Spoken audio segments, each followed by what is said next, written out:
Okay, so we're recording. Welcome everybody to the first bonus Q&A for the Masters of Destiny program. So welcome to those of you who've been able to make it live, and to those of you who are catching up later.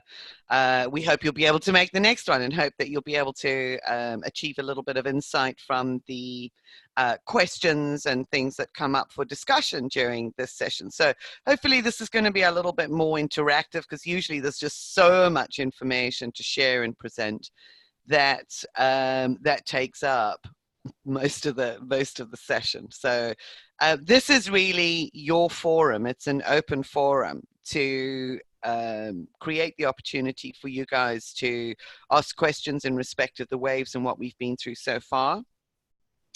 And then today we're also going to invite Geraldine in to have a chat with us a little bit later in respect of the archetypes, which is really exciting, because that sort of opens up, and there's a correlation that we have with the various waves, or an understanding that is gained as a consequence of the archetypes with the respective waves. So Geraldine's going to give us a little bit of insight there.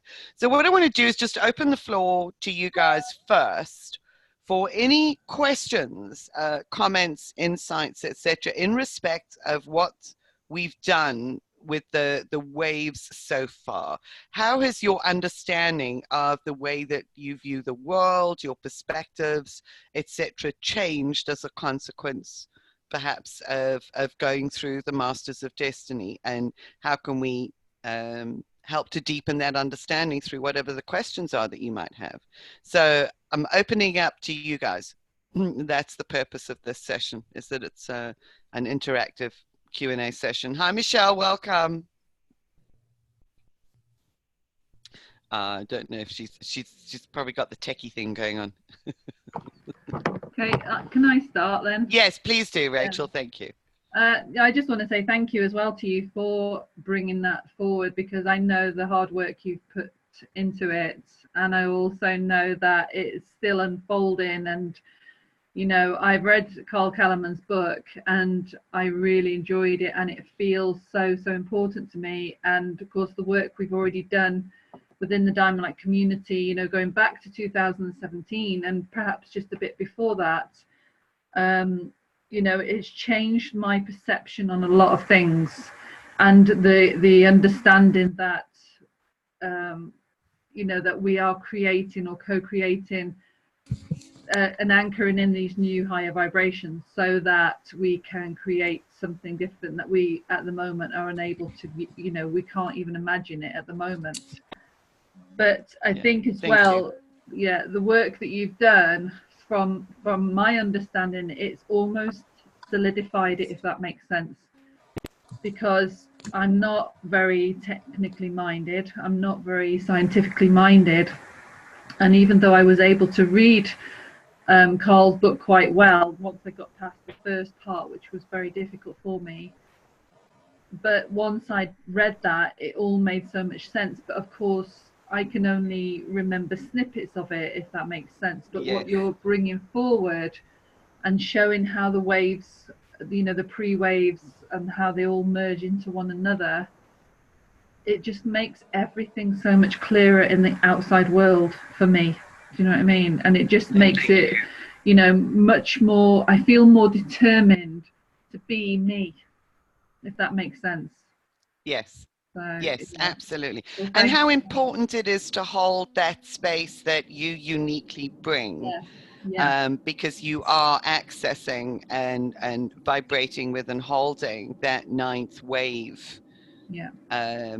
Frequency, that understanding, so that it can feed into the other waves, you know. So yeah, thank you, Rachel. It does put a different perspective also on. As well, is to recognize my part in, you know, we're as a group, if you like, that you're presenting it and you've brought the work to us all, but each one of us, to a certain extent, has their own piece of that puzzle, you know. And to me, that's, you know, initially I was like, why can't I remember this stuff? Why can't I do that? Why can't I? And then I realized it's because I'm not meant to. And it just makes so much more sense to me that when you say something and then I can then see my perspective on what you just said, how important that is, because then we can reach the people we're meant to reach with our understanding of that information from the perspective that we can see, and not try and regurgitate what somebody else has said in a way that doesn't make sense to us. Do you know what I mean? So, Yes, yeah. absolutely. Yeah, thank Because you. then we're not being true because we don't understand it from that perspective. Yeah. Thank you, Rachel. That's very helpful also, because that was, I think you guys have probably picked up through the program and through the sessions, is that has been very important to me, is that what is in that book becomes translated as understanding, so that we can understand ourselves, our position, our role, how the world has developed to become what it is, and how we see it, and then translating that understanding into how we perform and act from our own personal space within that context. So thank you. That really helps to consolidate the original objectives. Thank you. Rachel, you said that so well. I so concur with it. It helps to make sense of the world, because if you look out at the world, at least for those of us here who are attempting and are being who we are in our diamond radiance, but it can be, I think, very discouraging when you look out and wonder, you know, why is the world the way it is? What do we pay attention to? And that just makes it for me, it gave such a complete understanding. And I didn't read all of Carl's book, but just what I've read and what Julie, what you've shared. It's like, okay, so I understand why we are where we are as those waves each move through. And there's certainly hope, I think, with the ninth wave. And it makes sense to me in other places with other things that I'm reading, that my husband sometimes says, well, is that really real? Well, yes, I think there's so much we're unaware of just living in the 3D world. There's so much that's going on beneath the surface. And then if we look at this foundation of the waves, I think for me, you know, I feel like I've spent my whole life attempting to be who I am. And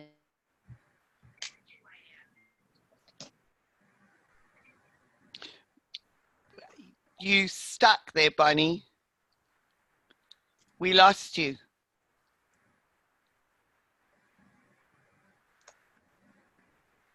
Mid-flow. Okay. Yeah, Bunny. Yeah, you're frozen. I'm sure Bunny will come back on in a moment. That's really helpful as well, from the contribution from Bunny in respect of the meaning. I think it helps us to create meaning to so many of the circumstances and situations that we find and witness out there in the world. And certainly it's been the same for me, if I can add that, as I've actually pulled things together with each of the sessions. I've found that my understanding of the world at large has actually become deeper as well. You know, it's like even the work done with the children in the eighth wave, looking at the millennials and the labels that were given to the indigos, and realizing that one could actually group them all as part and parcel of the individuals born within and under the umbrella and within the frequencies of the eighth wave. You know, you start looking at the commonality of characteristics. So it's like, yeah, and that's an eighth wave quality and an eighth wave characteristic that we see there, or that's real seventh wave kind of thing. So it really has helped me in even creating the program. So thank you, ladies, for that. So over to the rest of you. Is there anything that you would specifically like to ask in respect of getting any clarity, or something you would like to add at the moment? Julie, I have OD'd on you in 2 days. I've been trying to do session 4 and session 5 in the last 2 days, so Wow. your voice is just in my brain. Overwhelmed. But it is overwhelmed, actually. You have taken what is incredibly complex, and complex isn't dynamic enough a word even for what you have put together and the way in which you put together. I think it's one of those things that I'm going to have to listen to again and again and again. And each time I do, I'm going to learn something new, and let it just percolate at the back there, so that, you know, when you're out and about in your daily life, it starts to come into being, if you like. And I'm overwhelmed with the amazing way in which your brain functions, able to put all of this together, and the size of your brain to be able to put all of this together. And I can't tell you how unbelievably blessed I feel to have been privileged enough to have engaged in it. So thank you. Thank you. Thank you, Paula, and thank you for those wonderful comments. My brain's no bigger than yours or anybody else's, and it's just it's that I'm doing my job, put it that way, and just loving it. Mug of tea. Yes, I don't know. You know why I need lots of tea. Yes, I think. Yeah, it helps everything to percolate. But yeah, I mean, to have gone through 2 sessions in 2 days, that would be an incredible amount that is trying to sort of find its place in respect of the cognitive processes. So it is a bit of overwhelm. But that's the whole idea behind having the recordings, that it is something that you can go back to. Well, I think will help. Again, and work my way through to build it up again. Yeah. So you get the continuity through the program. So yeah, thank you. I think what's really important to me is to also hear from you guys how much value it has added to your understanding and perspectives, and that it does add value to your life, because that is the important thing for me. You know, and I think also, if there's anything that you would like to contribute in respect of how this could be improved in respect of facilitating it in future, I welcome that from you all too. So if there's something else that you would like to see me do, thank you. We will have another bonus session, a Q&A at the end of it, but if there's anything at the moment that I can take on board in respect of the last session and the follow-up, then that's really useful. Can I just add something, Julie? Sorry, yeah. Just quickly. I mean, for me personally, I haven't printed off any of the additional work that you gave us. And of course, you know, I've had so many things going on in between. So I think, like, you know, for me, I may go back and do those, and I may not. You know what I mean? It at the moment for me, that doesn't feel that important, because I felt like I already understood from my own perspective. Do you know what I mean? So yeah, but yeah, I mean, that was lovely to have that, and I have downloaded them and I've got them there, you know, in case I need to use them. But I haven't actually taken on board those things that you gave us as additional work as yet. It's a personal thing, you know. I mean, that was just the whole idea, is that it would complement the process. So thank you.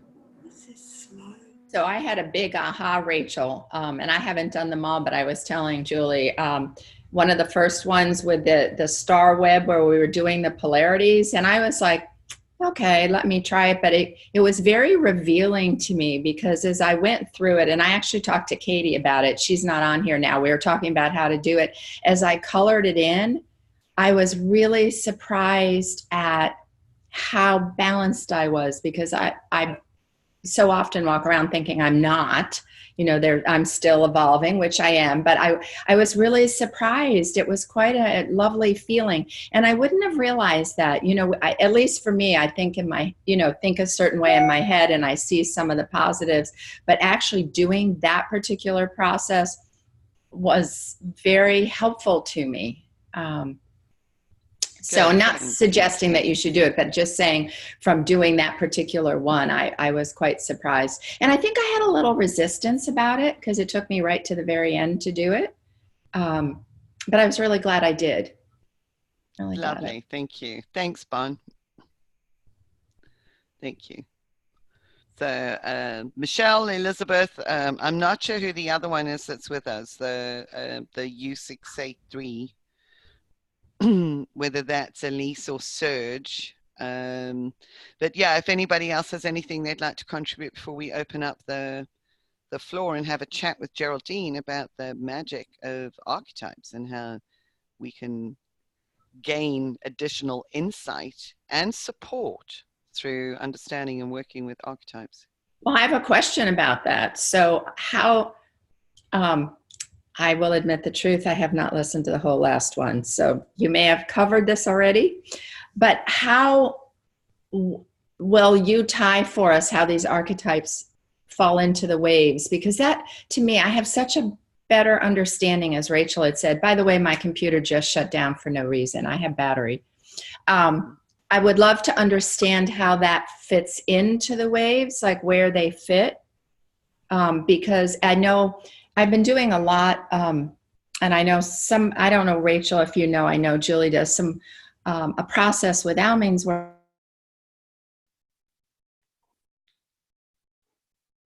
You've frozen again, Bon. Oh dear. Okay. Well, maybe Bunny wasn't meant to ask the question because Gerald, we're going to have the discussion with Geraldine and open up an introduction to the archetype. So before we do that, I just want to ask Dao Yi, Michelle, Elizabeth, any of the rest of you have any questions, anything that you'd like to contribute, share at this moment in time? I wonder if the frequency increases every 20-fold with each new wave. Yep.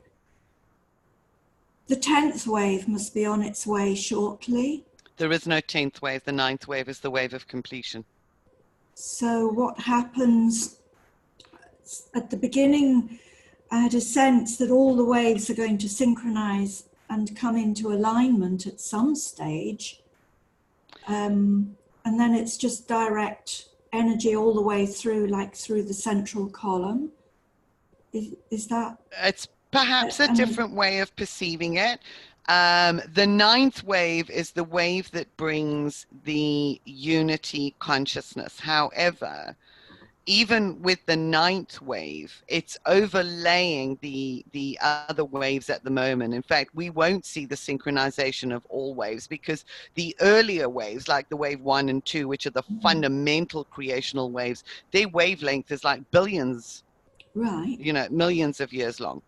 So we in this lifetime are not going to see a total synchronization of all 9 waves in that respect, because those long wavelengths are actually still playing out at the fundamental level of creation, sort of the creation and uncreation of matter in its very basic form.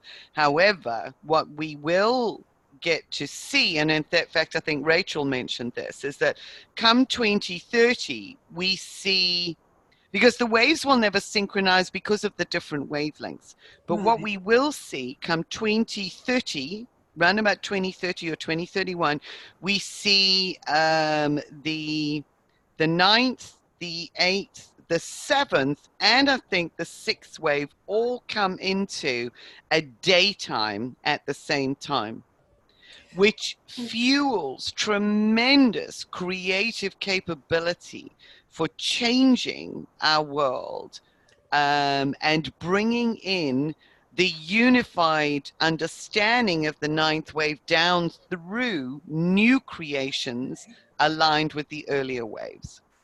Right, because I was struck by the fact that the 7th wave, well, what's happened in the 8th wave is no real new inventions. It's all refinements of existing ones. So can we look forward to brand new inventions, which actually might be beneficial? Yes. Yes, absolutely. Yeah, once that wave actually comes up back into another daytime cycle fueled by and aligned with the unified and high frequency vibration of the 9th wave, we'll actually see, I think, new creations and inventions that assist in restoring harmony in our world. And that's the positive outlook as a consequence of the wave movements. And I think that's a really powerful understanding. Yes. Oh, good. Thanks, Because Michelle. Yeah. I did do the process from the equinox. I was definitely connected in energetically, even only did it consciously on Wednesday. Yes. And I thought all the fears, all that can't do, which one was that? Seventh wave? The process that's just been discussed. It was almost like all of that was coming up from the subconscious, unconscious to be cleared. So maybe we're all, am I making sense? Which process? At the the one equinox with all process? the fears, I can't remember. Oh, I think we were looking at the fears coming through from the seventh wave. Yeah, the fears that were. So it's sort Yeah, of, but that's it. Yeah, we were unraveling. So we were really working with the unraveling of the seventh wave. Bonnie says, I loved the equinox process. Yeah. yeah, I've done it 5 times. Oh, well done. That's fantastic. Thanks, Oh, Michelle. Trying to align with the future would be very helpful. But you see, what I think is perhaps sometimes difficult to come to grips with is the understanding that there are capabilities and creations waiting to unfold that we cannot even conceive of yet, as a consequence of the influence, the steadily growing influence of the ninth wave. Right. So, and it becomes really exciting and really hopeful, as we think about that. So yes, thank you. Can I just add something really quickly, Julie, to that statement?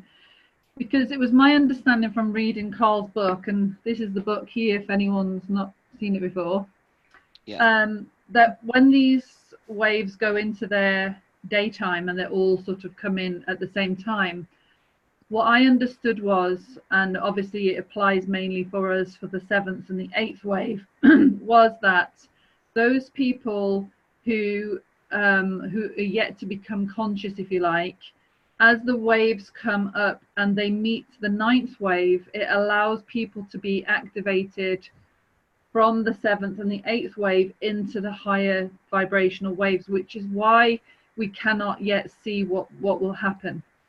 So that was my understanding from reading the book anyway. Fantastic. Thank you, Rachel. Yes. And I think as all of that opens up, and begins to shift the thought processes and the beliefs that have held people bound in the earlier wave frequencies, that's when we're going to see some of the bigger changes being applied in the world. Yeah. Yeah. Thank you for that. That's fantastic. And Paula, you just wanted to know which of the waves are coming in today. It's not 2021, it's 2031. So we're looking ahead to the next decade. So we're only just coming into 2020. There are still major influences within the 2020s from a planetary perspective that is moving us forward. But it's in the early 2030s that there's this massive push and the opening up of at least it's the 7th and the 8th and the 9th will be in tandem. And I think the 6th wave moves into a day. I would need to check those figures, but definitely the 7th, 8th, and 9th waves will actually conjoin in respect of their open influence. So Rachel says it's the 6th, 7th, 8th, and 9th coming into daytime 2030 to 2031. Thank you, Rachel. Important to remember that the young people today will be adults then and ready to step into leadership roles. Yes. So all that you said about the indigo and the autistic children, they may well have a very positive, that they will feel a lot better. We don't know. It could just be that they are seeding creative thought into the matrix that will become accessible to the upcoming leaders leading on from 2030. So they're serving a role at the moment, and maybe they will. Maybe they will. Okay. Yeah. Can I just add in terms of autism and education and those children in particular, what I'm observing in the education sector is that those children that are statemented as on the autistic spectrum are not actually that influenced by other children and by the adults around them. And I was thinking about this yesterday. They're the future leaders because they're not influenced, they're not programmed by everything that we've been through. They are programmed completely afresh. They aren't afraid to stand in their own power or say what it is that they want to say, and their perspective isn't warped, if you like, by society's ways of thinking. That's what I'm observing. And you know what? Our teachers just haven't a clue how to deal with them in any way, shape, or form. Yeah. Thank you, Paula. And that's fascinating because that is partly what needs to shift with awareness, those who have the awareness to begin to shift the support through the educational system in order to bring those qualities forward and bring those individuals into leadership roles. And Bonnie's just made a comment in the chat room, which says, I was told 13 years ago by an astrologer that our generation finished off. And I'm not sure what that word is, leaving the house a wreck. Our children who would rebuild it and our grandchildren would then live in and create a better world. Would make sense with what you were saying.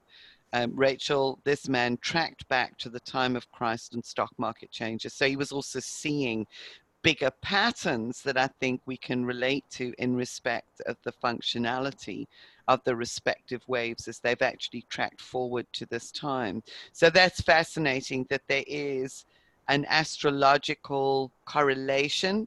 And I think that's what we've been seeing with a lot of the work that we've been doing as we followed the Tolkien and the waves, is that there is this correlation that is becoming clearer and clearer as we actually move along. That those influences are leading to and opening up some really powerful changes that are going to take place on the planet. So it's not so much airy fairy stuff. There are cycles that we can see that have taken place, and that the future cycles, as the light is actually shone on those future cycles, that it's going to open up, as we said, in ways that sometimes we cannot even imagine, but for the better, because the ninth wave is actually furnishing the earlier waves with vibration and higher insight. So, Thank you all. Yeah. So there was another group and they were talking about this is the time to be visionaries of the future. But given that the process is saying, you know, that last weekend's process, you're not imposing your will saying it's going to be X, Y, Z. Presumably by aligning with the future, it's really more,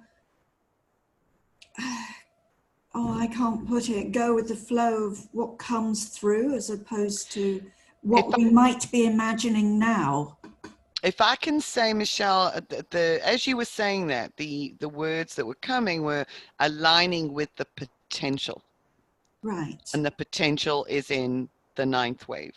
So sometimes because we do not have the capability of actually seeing what the possibilities are, because it's almost beyond our realm of thinking to conceive, because we've come up and we're heavily embedded to such a large extent in the earlier waves, in the seventh wave. So we cannot sometimes see what that potential is or see what the outcome of that is. But if we align with the potential itself, then we open ourselves to an unfolding of that through us.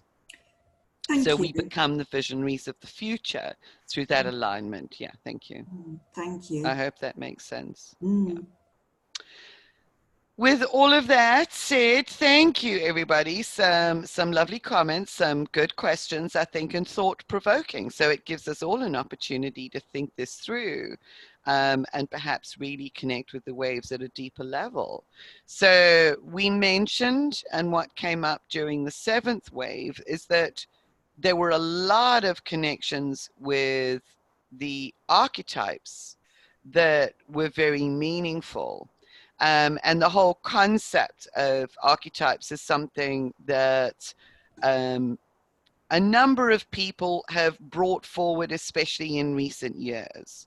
So what I'd like to do is invite Geraldine in to chat with us now in respect of giving us an overview. Rachel said it's important not to get disheartened if we believe that we don't see or we won't see the new earth. Our role is elsewhere. Yeah, our role is in the moment. Thank you, Rachel. And applying ourselves and working with, working to restore our inner wholeness in whichever way is applicable. Thank you for that comment. So yeah, the archetypes. Geraldine is one of the few people that I know that has a wonderful understanding of the archetypes and is able to articulate the connection with them in a very profound way. And it has certainly been exceptionally supportive for me on my journey into the upgrading and elevation of consciousness. So at a very fundamental, Geraldine, at a very fundamental level, would you like to open up the discussion by what is an archetype? Okay, yeah. So an archetype is a universal psychological pattern that we use to organize our thoughts and feelings and action. So we all have archetypes. Most of us are unconscious of how those archetypes are shaping our thinking, our feeling and behavior in our day-to-day activity. And going through the Masters of Destiny program with the different waves, for me, the 7th wave was where there was just so many connections in terms of seeing how the archetypal patterning that's laid down in our psychology was very present. So if I make the connection in terms of the 7th wave, when you were talking about, Julie, the 7th wave being about a socially based approach to life. So looking outside ourselves for validation, that disconnection from our inner resources, and I would add our talents to our resources. So that got me thinking about, well, where do the archetypes come from? Because they're obviously innate in us, they're part of our psychological makeup. So to kind of answer Bonnie's questions about where do they map across the waves, I can share my thinking. I've not read anything about this in terms of, seeing other people making those types of connections yet. The work might be out there, I haven't found it yet. So when we talked about the trauma of the 5th wave, that put us all into fear. 6th wave was about control, and 7th wave was much more about covert control in terms of our validation being dependent on success, money, things that are outside of ourselves. So 5th wave, we lost our connection to the divine. So our archetypes for me are our gateway into consciously connecting with what is divine within us. So that is our creativity, our talents, what makes us uniquely human.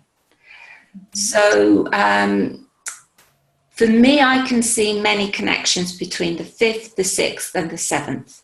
When we get into archetypes, there are 4 universal archetypes which we all share. And those archetypes are the child, the victim, the prostitute, and the saboteur. Those 4 archetypes for most of us, until we really begin to engage consciously with them, are in the shadow.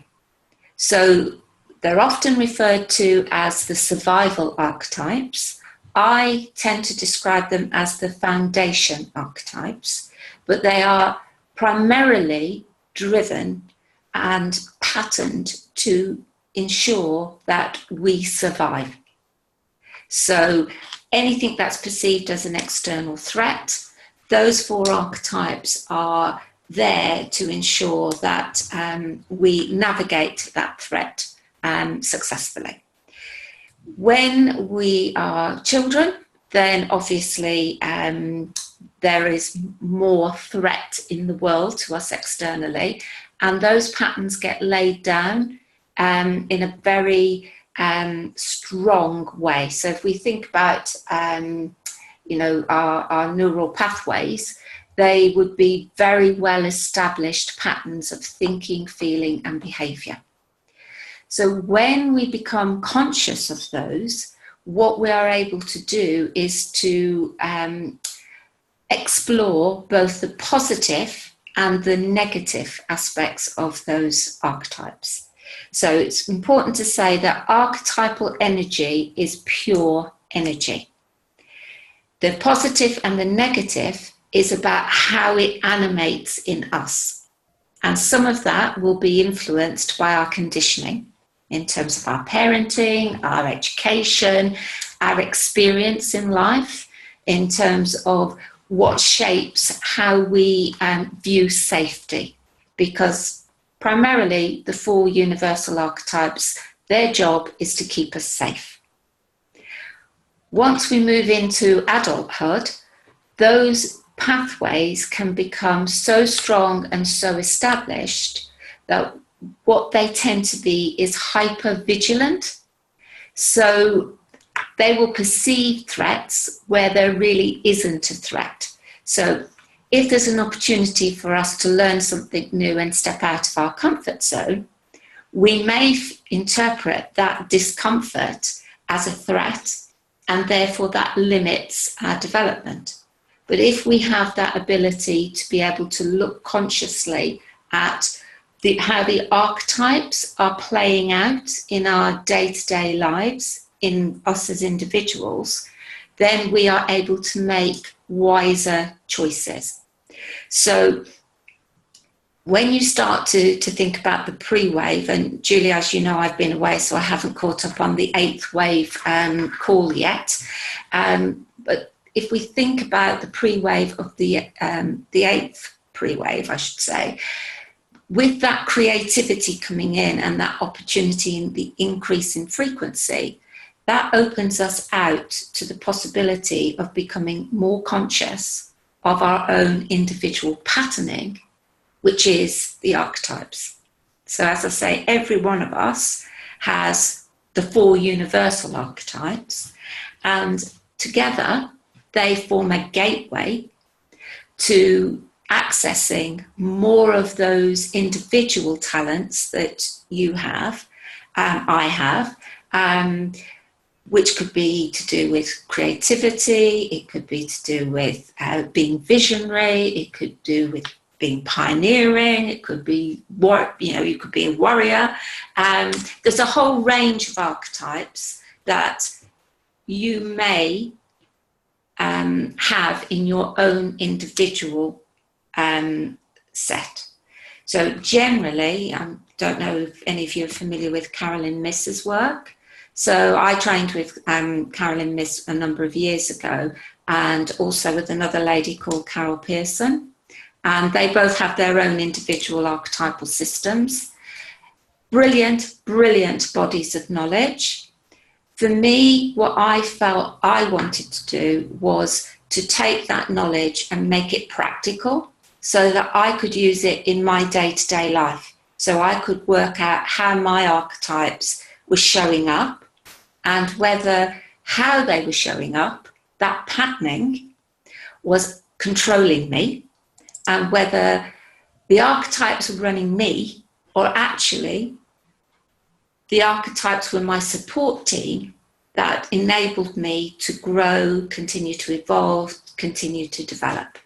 So for me, I can see a number of connections in terms of the opportunities now that are opening out with the 8th wave and potentially the 9th wave, for us to become more connected, and to reconnect with our divine self through that awareness of who we are at source.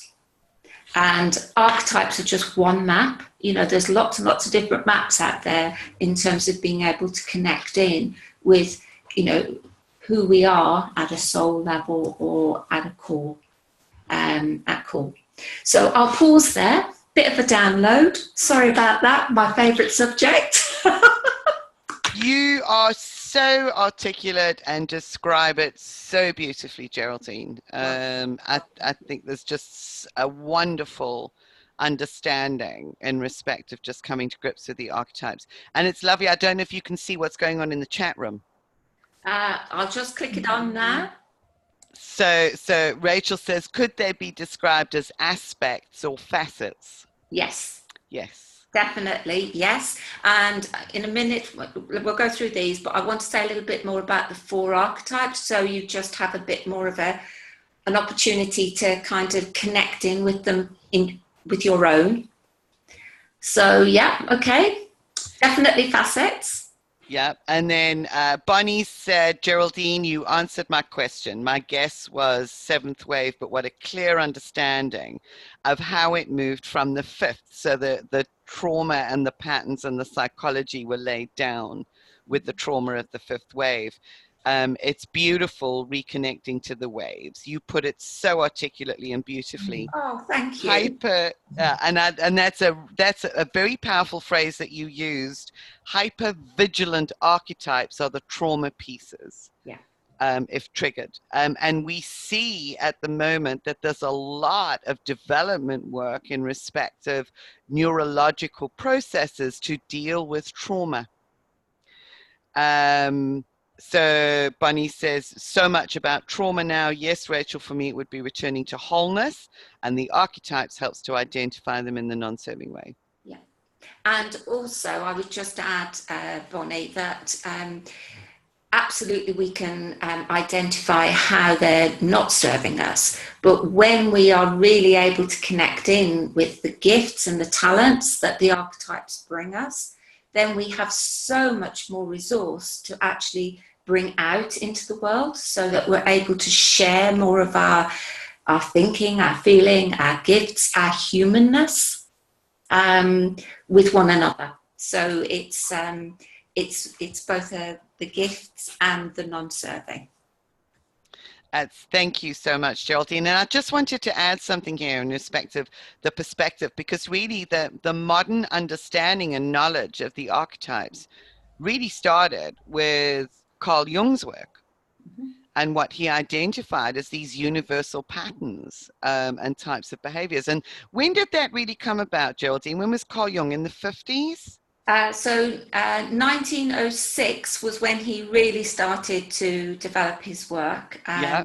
But yes, through the sort of 50s and 60s, I think that's when the archetypes work came to the fore. Really came out. But he had, so Carl Jung was a visionary who had connected with aspects of the 8th wave before it even was present on the planet in that sense. So he really connected in with something divine. It's in the same way that the masters of old were able to connect into the realm of the waves and harness the wisdom to be able to hold the core truths of that stable in the collective for us to access when those waves became active upon the planet. And I think Carl Jung was another one of those.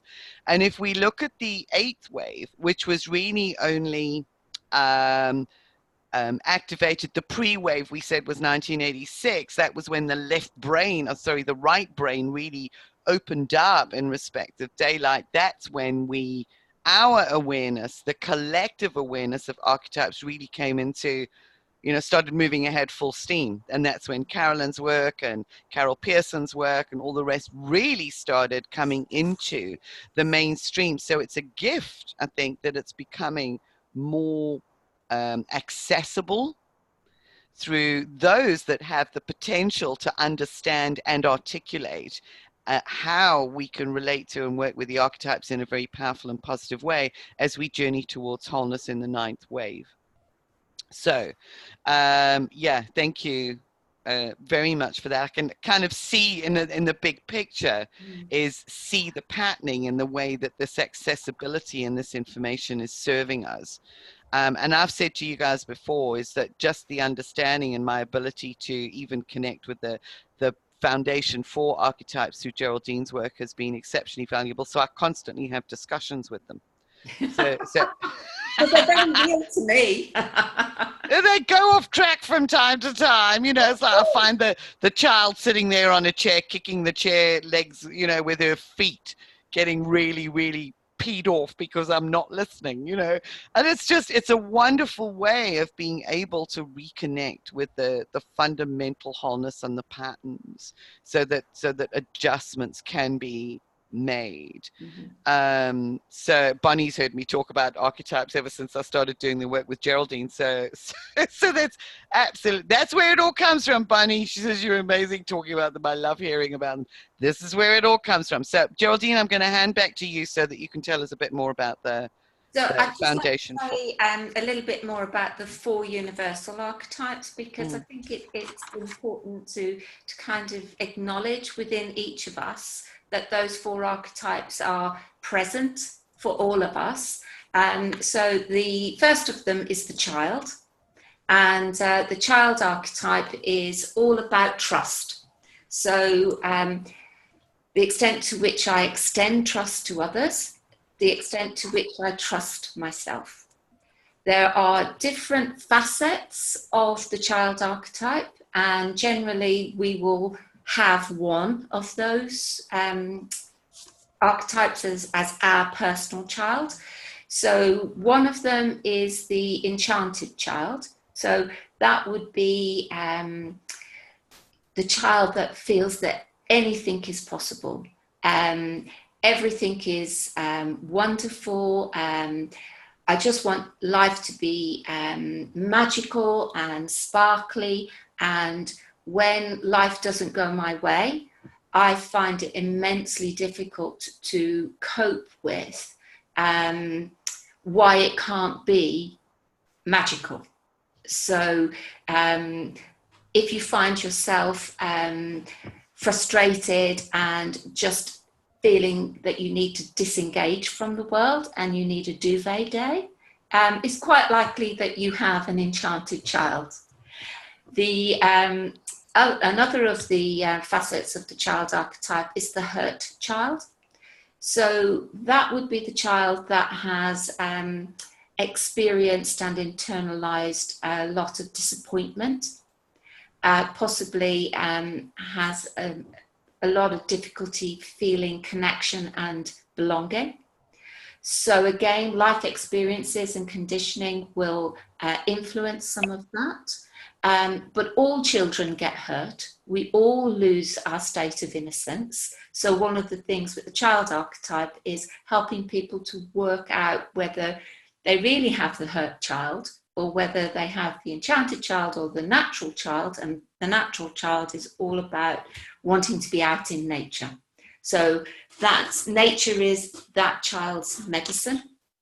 So, you know, if things aren't going your way, a walk in the park or a stroll through the woods, and everything feels right again. So again, it's that natural frequency and energy that the child connects in with and is very restorative.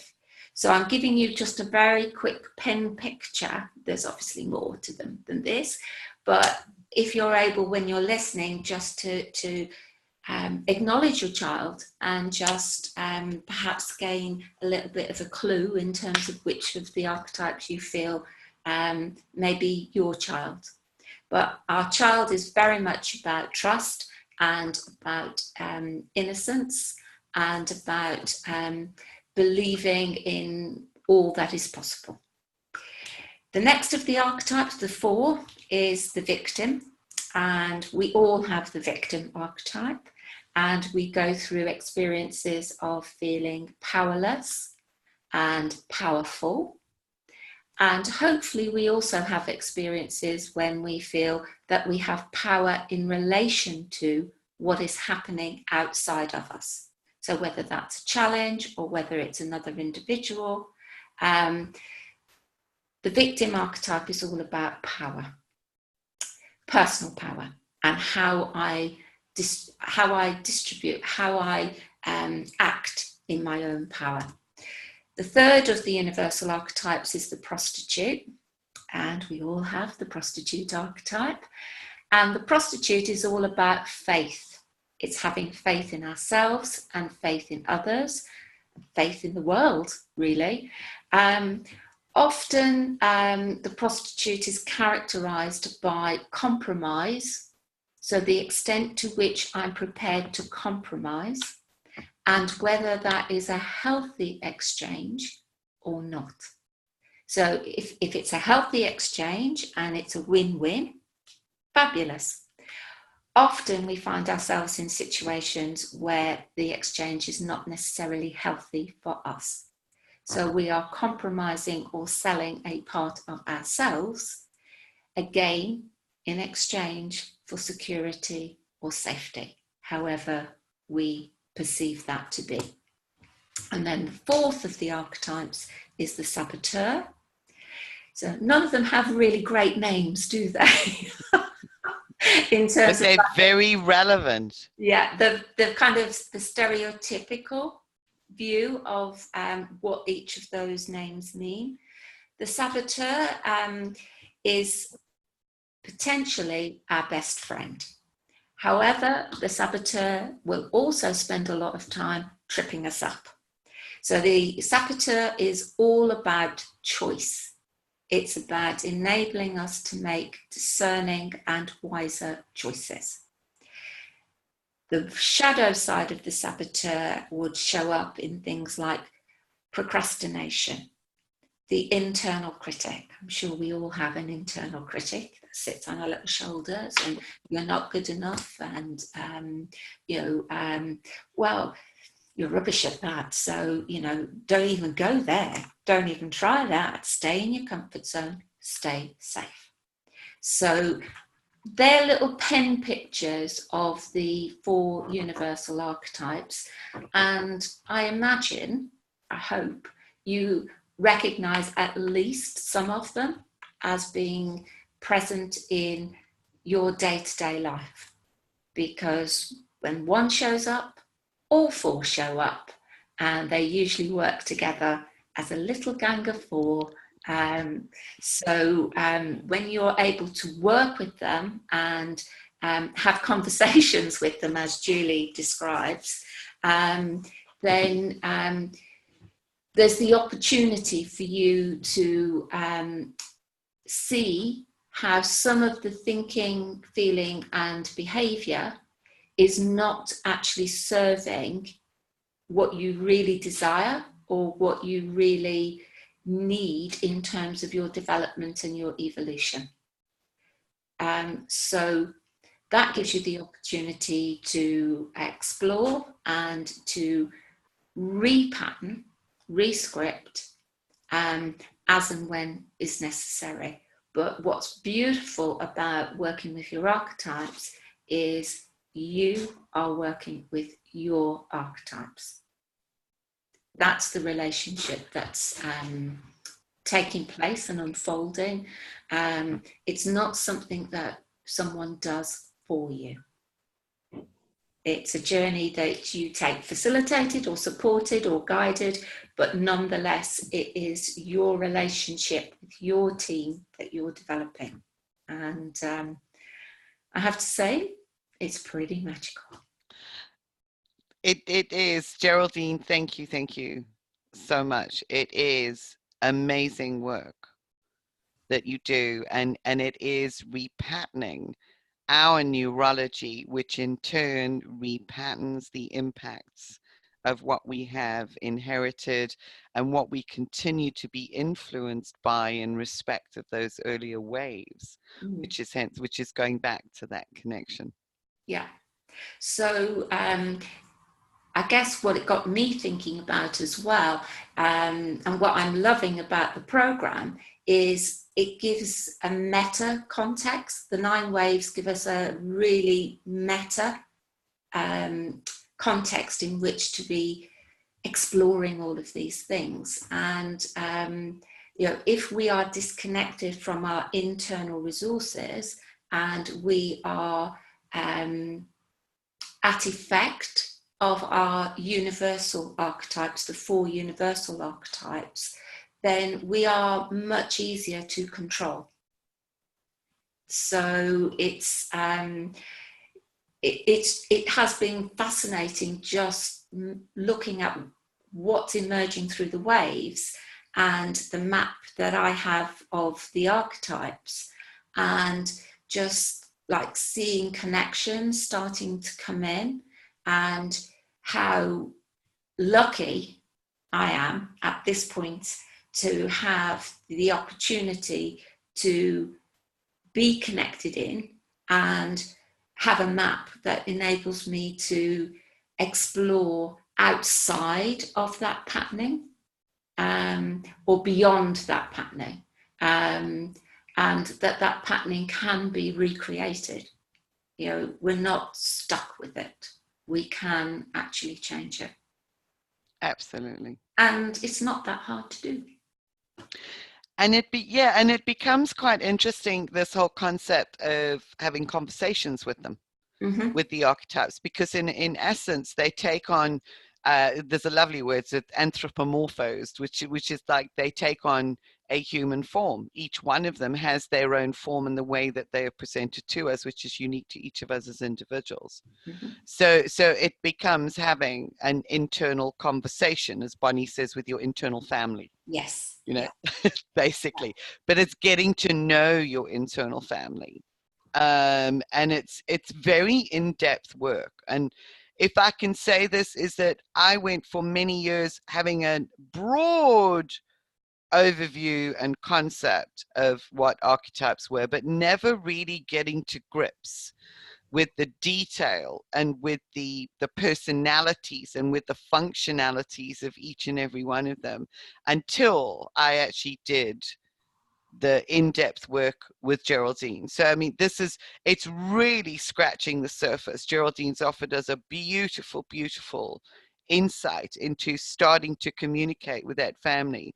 And what I'd like to, I don't know, I'm just going to open it up to all of you, is that if you would like to know more about the archetypes, is to give you Geraldine's contact details, that you can follow up with her and perhaps look at exploring that at a deeper level, because even beyond the Foundation 4, we start accessing more of the creative archetypes, which are additional facets of our unique constellation, for want of a better description. Yeah, I mean, for me, I guess, you know, in the waves that we've talked about so far, and I'm only up to the 7th wave, as I said earlier.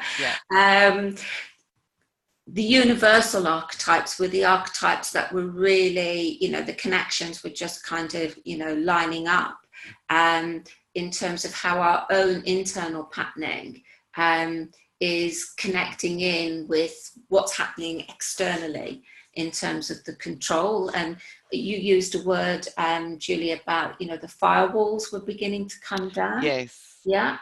And, you know, once, you know, we become more conscious of our own individual patterns and how they shape us and what we experience in our lives, and then, you know, having the wherewithal to be able to say, okay, right, well, I can see now where that's coming from. And actually, if I just make a few adjustments here and there, then I'm able to experience something different. So, yeah, I mean, I haven't gone into the archetypes of the creative team, because the universal archetypes have a hold on our psyche. And until we have actually done some work in balancing them, and Bonnie, that was a really lovely word, rebalancing them and bringing them into a more of a harmonious team.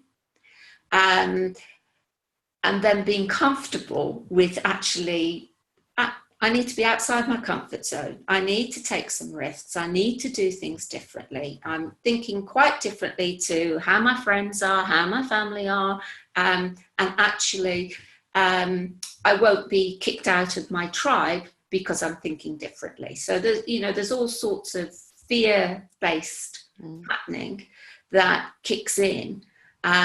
So it's interesting that there's a certain amount of work that needs to be done with the universal archetypes in order to create the space for the connection into the other gifts and talents that you have. We have, all of us have. And I'm always very clear, we all have the archetypes. Yes. And, it's an opportunity for you to get to know your own a little bit better. Yeah, Yeah. Absolutely. And how they show up for each of us as individuals. Yeah. Does anyone have any questions about any of the 4 universal archetypes? No, except that presumably when you've done a lot of work balancing them, this, that, the other, and changing neural patterns, does it change your personality? I'm remembering someone a long time ago, it was some interview, whether it was true or not, I don't know, but she said she was abused, and for whatever reason, people doing it were experimenting on her, and they managed to wipe her memories completely. I don't know if that's possible. So if we're changing neurological connections, does it alter fundamentally who we are? Okay, so I would say no. The way I can only comment on how I work with the archetypes. So for me, I work on the basis of nothing is broken and nothing needs fixing. Right. All we need is to reconnect in to who we really are. So when you're working with your archetypes, you become more conscious of who you are. It's not about wiping out experiences or replacing experiences. Your experiences are your experiences. So when you are working with an archetype, there'll be some shadow aspects of the archetype, some negative aspects of how that archetype expresses through you, and there will be some positive ones. And what we do is we give people the whole picture of the positive and the negative, and then it is your choice as an individual in terms of how you choose to have that archetype express in you. So does your personality change? Fundamentally, I would say no, it doesn't. How you're thinking and behaving may well change. And again, that's down to your choices. So you may be calling on more of the positive aspects of the archetype than the negative. So if there are behaviors that aren't serving you, then those behaviors you would be reducing, and you would be increasing behaviors that were serving you in terms of, be that your development or your growth or whatever it is that you set as what you want to experience. I try to avoid words like achieve, because achieve is about ego, and I'm not really, obviously we acknowledge that the ego is part of who we are, and it is a very important part of who we are, but the ego should be in service of who we are, not the other way around. Okay. Does that answer your question? A bit, yes. A bit. I don't know. I think I That's understand okay. what you're saying. I do understand what you're saying, though. Yeah, I mean, we don't, it's not therapy. We don't go into wounds and heavily into past experiences, because we work with the you that is you, that and connecting you back to the whole. And then the opportunity is for you to chart your journey forward with all of your resources, not just the resources that were rewarded by your conditioning or your schooling or whatever. Okay. Generally, most people have access to maybe 3 or 4 if they're of their 8 creative archetypes. So through life experiences, there will be certain patterns of thinking and feeling and behavior and talents that have been rewarded. So you'll be conscious of those. And often what we find is that there will be 4 or 5 archetypes that you're not really connected with. And somehow over time, be it in this lifetime or previous lifetimes, that those archetypes have become unconscious. And sometimes they are acting unhelpfully through you. So becoming conscious of that and being able to use their positives rather than have their negatives working. It does change you, but it doesn't change who you are. Right. I don't know, Julie, probably you're better to comment on that, because I don't believe it's changed who I am working with the archetypes, but you might tell me different. No, I don't. It does. I love that statement. It doesn't change you. It helps you to get in touch with the It's more of who you are. yes, with the broader context of yourself. And to me, it's very 8th wave. It's facilitated by the arrival of the 8th wave and the light being shone on the unconscious.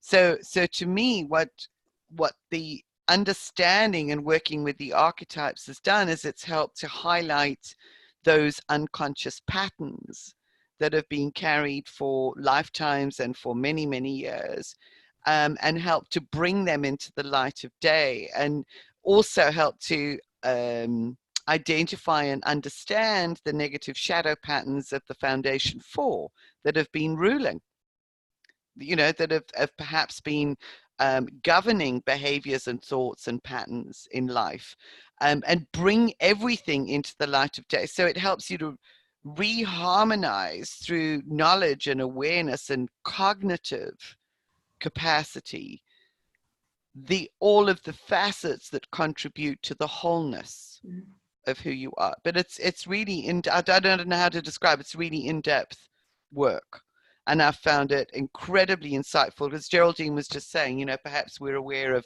just a fraction or just a portion of the creative team, the totality of our archetypal makeup. And it's been fascinating for me, because there were certainly some of them that I was not aware of, that I actually had not even connected with or not even thought about. And in doing the work with Geraldine, it's really brought a lot to light and brought me into a space of deeper self-acceptance through that understanding. But starting off with the Foundation 4 helps you to reharmonize your core, and you build. You build from the core. Yeah. And you build on that. Yeah. It's very powerful. It's very powerful work. Paula says, frequently I say that we've come to unlearn rather than learn. Yes. Absolutely. So with these, it's about understanding how they've been ruling the way we've lived our lives in order to unlearn that, to come back to self. Yes. Absolutely. Perfectly said. Perfectly said. And Rachel, your comment about memories can be compartmentalized but are still there. Absolutely. I mean, the work is not about trying to cover over something or replace something or, change like the past. The past is the past. What we tend to do is work in the present to help resource so that you're able to shape the future, and that you have more of yourself available to you to do that. And there is, as Paula was saying, quite a bit of unlearning to do. But also the wonderful thing about working with archetypes is they're fast.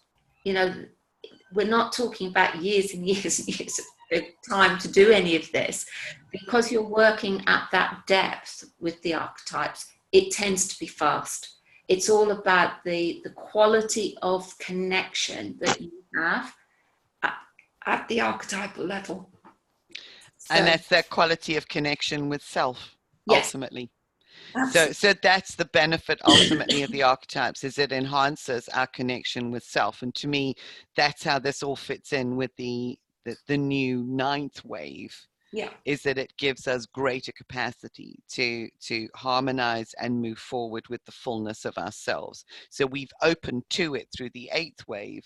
It is supporting us in unlearning all of the earlier wave impact and implication and the way that they've controlled us, and supporting us moving into the 9th wave frequencies with greater wholeness, awareness, and capacity. Yeah. And as you said, inner resource. Yeah, and it's just one of many different maps. Archetypes work isn't for everybody, but for the people who are attracted to it, it can be a very fast route to building that level of awareness of how those control patterns are inside of you and not just outside of you. So anyway, I'm sure that's enough on archetypes for now. I could talk all night, as you probably I love it. Thank you for the opportunity to share a bit about archetypes. Thank you. Geraldine, I just want to say thank you so much for sharing from your heart, because I know what a passionate subject it is, and I know how deep your understanding and connection with the archetypal realm goes. Can you just list the 8 creative archetypes, please? Well, you can't because they're personal. Just list them if you want to finish. It's just you mention them. Okay, well, so what I can say is Carolyn Myss has 70 archetypes. There are hundreds and hundreds of archetypes, okay? Any system is just a map of the territory. The system I created has 30 archetypes. If we take the 4 out of, which are what I call foundation archetypes, there are 26 other archetypes, and those archetypes will be, your 8 will be in that 26. Okay. I can't tell you just by talking to you in this context what those archetypes are, but clues will be available to you in your day-to-day life in terms of things that you enjoy, things that give you pleasure, things that enable you to make a living. So some of your skills and talents you will already be conscious of. So for example, I work as a facilitator, as a coach, and one of my archetypes is the mediator. So I have the capacity to be able to see things from lots of different perspectives. So there'll be clues in all of your day-to-day lives in terms of which archetypes are yours. So, are you somebody that often finds that you are thinking way ahead of everybody else? Not in an intellectual way, in a visionary way. So the visionary might be one of your archetypes, or in my system, that's called the futurist. So often you find yourself imagining life 10, 15 years ahead, but have no concept of what you're doing next week or next month. So that would be Julie's sticking her hand up here. She's got the futurist. So you know, I'd love to be able to say, here's the 8, and you know, this is your 8. It's not because I'm withholding anything. You can't. We've simplified the system down to 26 so that people aren't overwhelmed by a vast number of archetypes, and then it becomes eeny, meeny, miny, mo. And there are a range of processes that enable you to, I would say choose, but actually that's not accurate, to connect with your personal 8. Because of course, we would all like to have the sexy, interesting, exciting ones, and none of us want the ones that are more troublesome, or perhaps not so popular. So something like potentially the outcast, something like the seducer. So there's different archetypes. So does that give you a little bit of a flavour of what might be in your creative team, Michelle, as opposed to, I wish I could tell you, but I can't. I think I need to reconnect with some of them, to be honest. Yeah, we all do. We all do. And that goes for me too. You know, often, my archetype still can, sneak up on me and catch me by surprise. And I think, oh, right, okay. I'm supposed to be in charge here, but I just noticed that somebody else is running the show. So, it's, we're all work in progress. Okay, all thank you. Work in progress. Okay. Thank you, Geraldine. Okay. Yeah, and it becomes really interesting, I think, observing other people, because you actually do get a glimpse of some of the archetypes as well, some of the really prominent ones, even just through observing other people. I mean, just for me, for instance, one of my key archetypes, the futurist, but it's also one of the big ones is the scholar. And the scholar is the aspect or facet of me that just loves and loves and loves learning.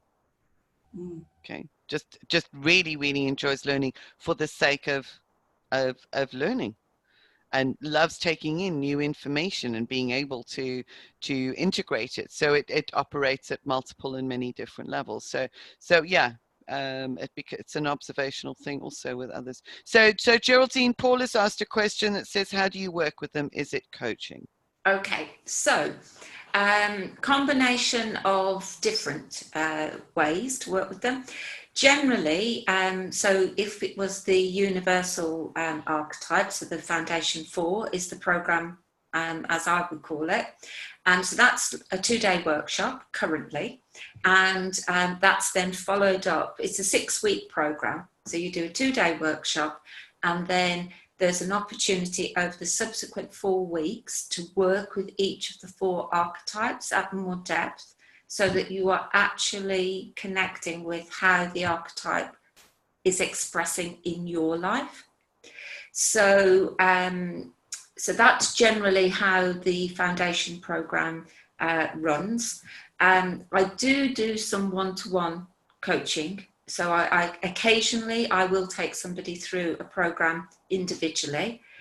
In fairness, I have to say, it's more intense when you work with me one-on-one than in a group, because obviously there's only you and me working. Whereas if you're in a group, then you do get a little bit of time off, because other people will be asking questions and all of that sort of thing. So that's either option is available. Okay. So what I'll do, thank you, Geraldine, thanks so much again, is I'll share your details with the community, with the group, Masters of Destiny, and open that up for people to engage in discussions and further any interest with you. I know Elizabeth has said she's very interested in chatting with you and finding out more. Absolutely. And, you know, I love to talk about it, so please get in touch. And also, please don't feel any pressure, because you'll know here whether you're whether it's right to work with the archetypes or not. So it's all cool. Yes, I know. Thank you. Thank you. Okay. I just know, for me, I get so excited because I know when certain things are going on in my life, I go, that's the child, or that there's the saboteur having a go right now. I need to pull her back in line, and or have a conversation. You know, it's sort of and really just help to bring things back into a cohesive whole. So for me, I know I've found it so useful, which is where quite a few of the people that know me have actually heard me talking about the archetypes. And I said, the best person to introduce them is Geraldine. So Geraldine, thank you so much. So for those that are interested. Thank you for staying on and listening. I've just noticed the time. Sorry, I've talked your ears off. It's been absolutely wonderful, and much appreciated. So yeah, thank you to all of you for your questions and comments and sharings, and for the interaction within the group. It's really been absolutely wonderful, and I look forward to the next Q&A bonus. Look forward to being with you guys next week for the ninth wave session. So Rachel said, very interesting, Geraldine. Thank you. You're welcome. Thank you. Okay. Are there any sort of last questions or comments before we stop the recording and close down for today? I just want to say thanks a million, Geraldine. That's brilliant. And again, Julie, for everything that you've done and for putting all of this together. Pretty awesome. Thank you. Yeah. As Rachel said, it's okay. We know to add extra time with Julie whenever she's online, so we talk into the dozen. Thank you. Thank you, everybody.